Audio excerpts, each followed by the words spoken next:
بسم اللہ الرحمن الرحیم۔ ناظرین کرام، السلام علیکم۔ ضیاء الحق شمسی آپ سے مخاطب۔ کچھ نجی مصروفیات کی وجہ سے کچھ عرصے غیر حاضر رہا، اس کے لیے معذرت چاہتا ہوں۔ اپنی آخری نشست کے دوران ہم نے قرآن حکیم کی سورہ البقرہ کی آیت نمبر 31 سے لے کے 40 تک کی تلاوت، اردو ترجمہ اور اس کا منظوم ترجمہ پڑھا تھا۔ آج انشاءاللہ تعالی آیت نمبر 41 سے لے کے 50 تک سلیکٹڈ آیات کی تلاوت، اردو ترجمہ سید ابو العلا مودودی کے تفہیم القرآن سے، اور پھر اپنا کیا ہوا منظوم ترجمہ جو مولانا مودودی کے ترجمے کے عمومی مفہوم سے میں ڈیولپ کرتا ہوں، پیش کروں گا۔ بسم اللہ الرحمن الرحیم۔ شروع کرتا ہوں اللہ کے نام سے، بڑا مہربان نہایت رحم فرمانے والا ہے۔ وَآمِنُوا بِمَا أَنزَلْتُ مُصَدِّقًا لِمَا مَعَكُمْ وَلَا تَكُونُوا أَوَّلَ كَافِرٍ بِهِ وَلَا تَشْتَرُوا بِآيَاتِي ثَمَنًا قَلِيلًا وَإِيَّايَ فَاتَّقُونِ وَلَا تَلْبِسُوا الْحَقَّ بِالْبَاطِلِ وَتَكْتُمُوا الْحَقَّ وَأَنْتُمْ تَعْلَمُونَ۔ اور میں نے جو کتاب بھیجی ہے اس پر ایمان لے آؤ، یہ اس کتاب کی تائید میں ہے جو تمہارے پاس پہلے سے موجود تھی، لہذا سب سے پہلے تم ہی اس کے منکر نہ بن جاؤ، اور تھوڑی سی قیمت پر میری آیات کو نہ بیچ ڈالو۔ اللہ سبحانہ وتعالی مخاطب ہیں بنی اسرائیل سے، اور فرما رہے ہیں کہ جو کتاب اب میں نے تمہیں بھیجی ہے، یعنی قرآن حکیم، یہ تمہاری ان دونوں سابقہ کتابوں یعنی تورات اور انجیل کی تائید کرتی ہے، اور تم وہ کتابیں پڑھ چکے ہو، تم ان کا مطلب بہترین طریقے سے جانتے ہو۔ اس لیے اب میری آیات میں رد و بدل کر کے منکر نہ بنو، اور میرے غضب سے بچو، باطل کا رنگ چڑھا کر حق کو مشتبہ نہ بناؤ، اور نہ جانتے بوجھتے حق کو چھپانے کی کوشش کرو۔ نماز قائم کرو، وَأَقِیمُوا الصَّلَاةَ وَآتُوا الزَّکَاةَ وَارْکَعُوا مَعَ الرَّاکعِینَ۔ نماز قائم کرو، زکوٰۃ دو، اور جو لوگ میرے آگے جھک رہے ہیں ان کے ساتھ تم بھی جھک جاؤ۔ تم دوسروں کو تو نیکی کا راستہ اختیار کرنے کے لیے کہتے ہو، مگر اپنے آپ کو بھول جاتے ہو، حالانکہ تم کتاب کی تلاوت کرتے ہو۔ کیا تم عقل سے بالکل ہی کام نہیں لیتے؟ صبر اور نماز سے مدد لو، بے شک نماز ایک سخت مشکل کام ہے، مگر ان فرما بردار بندوں کے لیے مشکل نہیں ہے جو سمجھتے ہیں کہ آخر کار انہیں اپنے رب سے ملنا اور اسی کی طرف پلٹ کر جانا ہے۔ اے بنی اسرائیل، یاد کرو میری اس نعمت کو جس سے میں نے تمہیں نوازا تھا، اور اس بات کو کہ میں نے تمہیں دنیا کی ساری قوموں پر فضیلت عطا کی تھی۔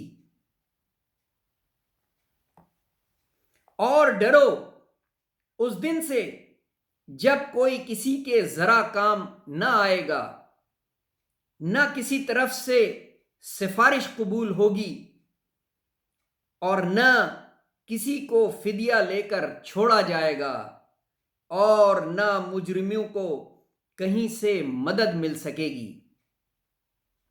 یاد کرو وہ وقت جب ہم نے تم کو فرعونیوں کی غلامی سے نجات بخشی۔ وَإِذْ نَجَّيْنَاكُمْ مِنْ آلِ فِرْعَوْنَ يَسُومُونَكُمْ سُوءَ الْعَذَابِ يُذَبِّحُونَ أَبْنَاءَكُمْ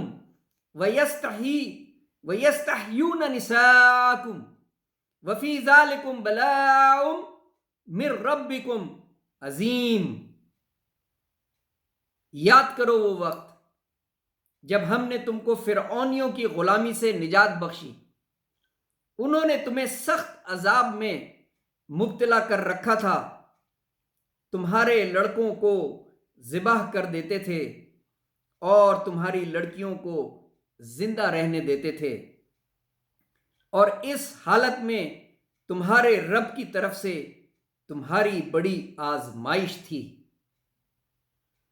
وَإِذْ فَرَقْنَا بِكُمُ الْبَحْرَ فَأَنْجَيْنَاكُمْ وَأَغْرَقْنَا آلَ فِرْعَوْنَ وَأَنْتُمْ تَنْظُرُونَ.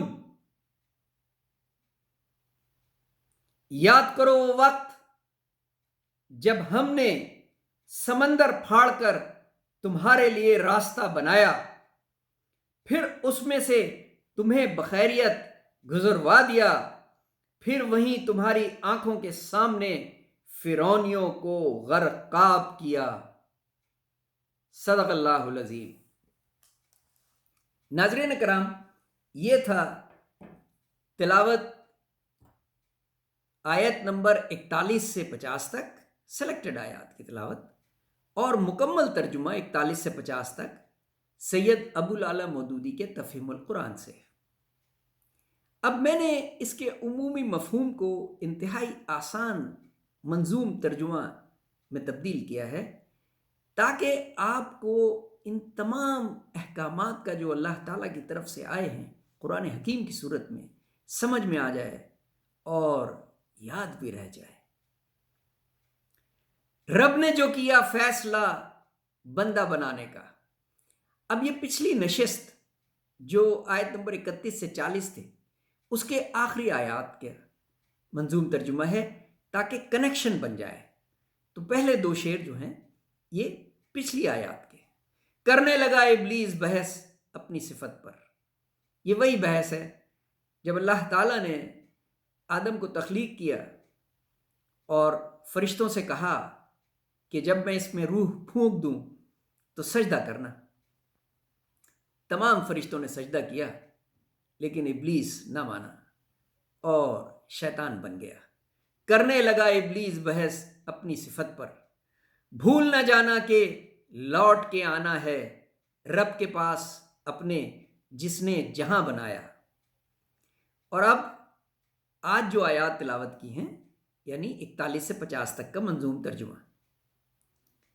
رب نے دی آواز پھر یعقوب کی اولاد کو، اے بنی اسرائیل.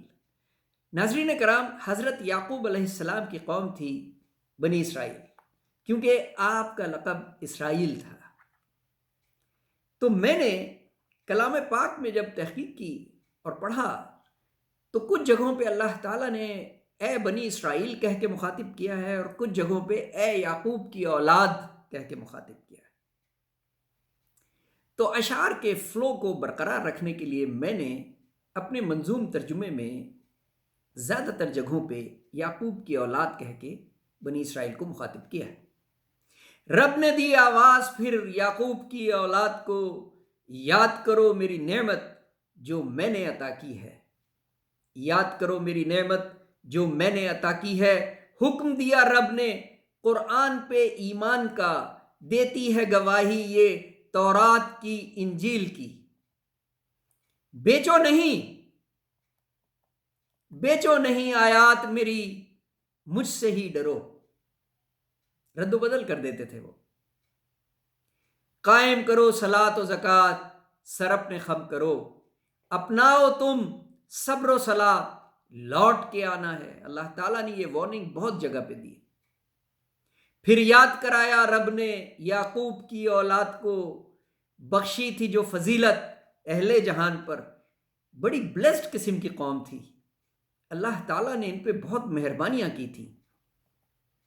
پھر رب نے ڈرایا کہ آئے گا ایک دن کچھ کام نہ آئے گی سفارش نہ معاوض. یاد کرو کیسے تم کو بچایا فرعون کے چنگل سے. بنی اسرائیل سے مخاطب ہو کے اللہ تعالیٰ فرما رہے ہیں یاد کرو کیسے تم کو بچایا تھا فرعون کے چنگل سے جو کر رہا تھا نسل کشی بیٹوں کو مار کے. بیٹوں کو مار دیتے تھے اور لڑکیوں کو زندہ رکھتے تھے. ڈبو کے دم لیا رب نے بچا لیا تم کو. ڈبو کے دم لیا رب نے بچا لیا تم کو. سبحان اللہ. صدق اللہ العظیم. ناظرین کرام، انشاءاللہ اگلی نشست میں آیت نمبر 51 سے 60 تک کی تلاوت، ترجمہ اور منظوم ترجمہ پڑھیں گے. اپنا بہت خیال رکھیے گا. اللہ حافظ.